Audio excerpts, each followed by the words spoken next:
Hey, sweetheart. I know how eager you are to be married, but maybe that's not your calling. What's going on with Sister Alessandra? Probably like daydreaming about some guy that's gonna magically come and take her away from here. Did he just smile at you? I don't know. Why is he smiling? Who is that? I don't know. I'm curious for you, just where this idea began. It began in college. I got a major in film production at NYU, and then I got a minor in medieval and Renaissance studies, and I took a class called Sexual Transgression in the Middle Ages and Renaissance, and read the Decameron, and thought of this. So has it been just brewing forever? Yeah, it was brewing for like 18 years or something. And what is the pitch when you start looking for actors?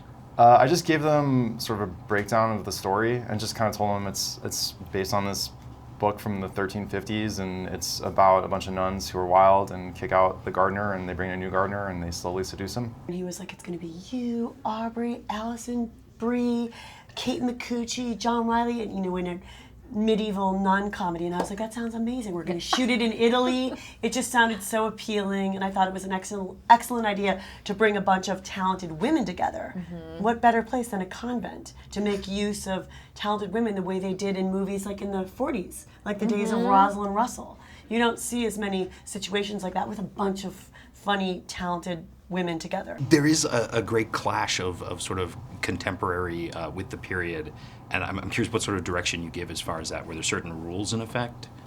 Yeah, I mean, I try to make it as close to the period as possible, as historically accurate, but I mean, the only clash, I guess, would be the language.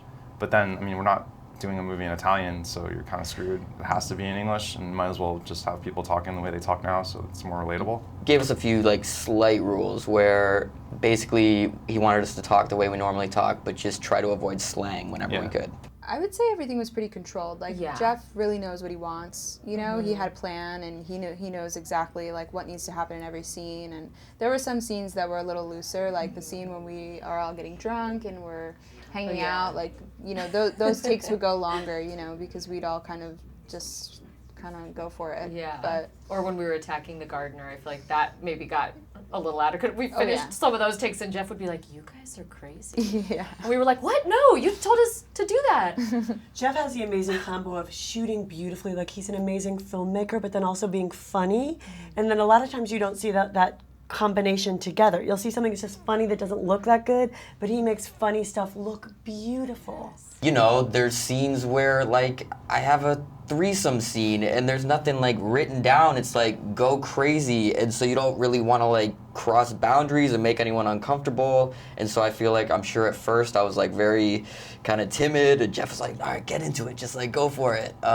So those scenes you don't really know what's gonna happen, and sex scenes obviously in general are very awkward, and so when you don't really have a specific direction of where you're supposed to go, it gets weird. Yeah.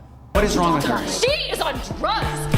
All my hot girls with me, and we dance around and bounce those titties. It's the longest list I've ever had. Apostasy, abusive language, heresy, revelings, eating blood. Do you think I've ever written down eating blood before? Where am I? Bling bling bitch,